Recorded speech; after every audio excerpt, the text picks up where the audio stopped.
Olá, pessoal! Estamos aqui no projeto Dividir Reflexões. Eu estou no carro, a caminho da atividade. E eu lembrei de um momento muito interessante. Foi uma grande descoberta para mim também. Eu estava atendendo uma jovem viciada em analgésicos. Ela estava viciada em determinados remédios e nós estávamos fazendo um trabalho terapêutico e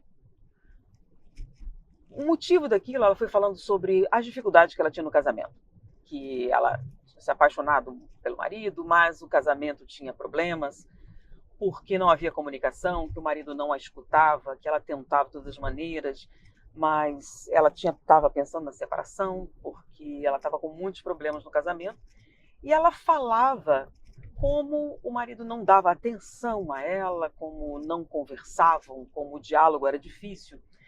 Entenda, quando a pessoa faz terapia, é muito comum você projetar no outro os seus problemas.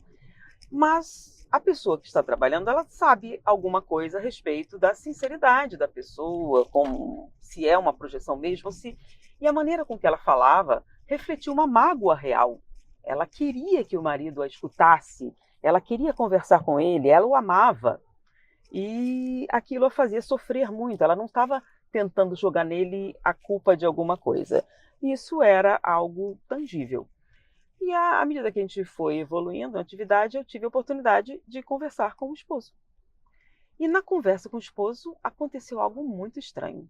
Ele falando: Olha, eu não entendo por que ela é tão agressiva.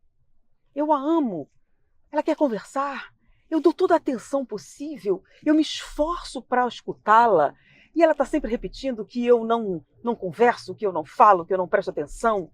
E ela grita muito o tempo todo. Enquanto eu tento ser gentil, acessível, ela me agride. Quanto mais eu tento conversar com ela, quanto mais eu tento dar o que ela quer, mais ela me agride. E, nesse momento, eu fiquei muito perplexa, porque ele estava sendo absolutamente sincero. Não era uma questão de cada um botar a culpa no outro. Os dois estavam extremamente magoados e a principal causa da mágoa era a ausência de comunicação. Mas como é possível? Ela quer conversar e expressa isso bem. Ele quer conversar, expressa isso bem. O que está acontecendo? E pela primeira vez, eu disse, eu queria ver os dois juntos.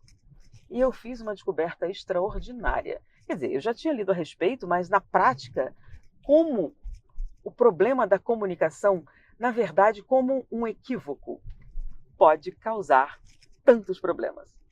Eu descobri que pela primeira vez eu conheci um casal em que a esposa era totalmente visual e o marido totalmente auditivo. Olha que coisa estranha.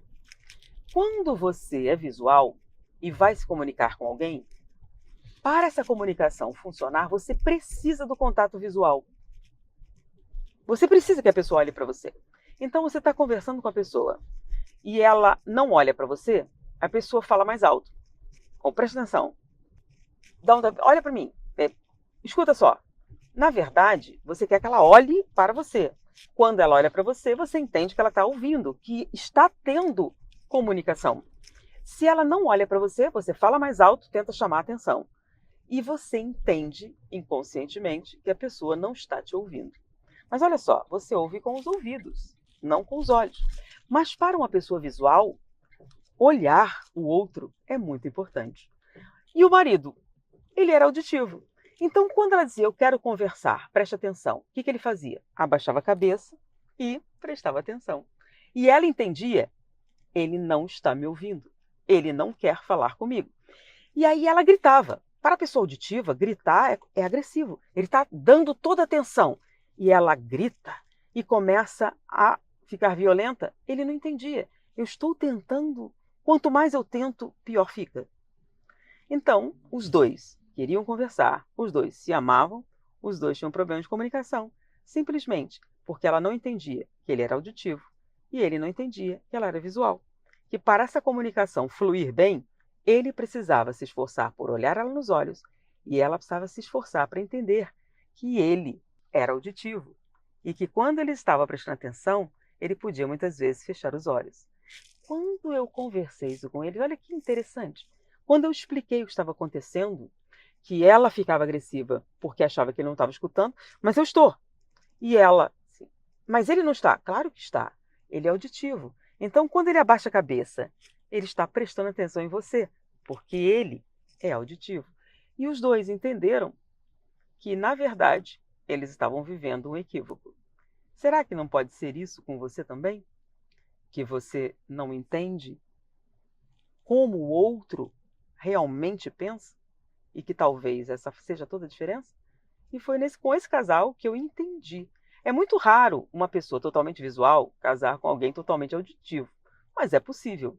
Mas o casamento estava acabando não por falta de amor, não é nem por tentativa de diálogo, e sim porque eles não compreenderam que pessoas diferentes têm que aprender a conviver com as diferenças. E isso faz todo sentido. Espero ter sido útil. Muita paz.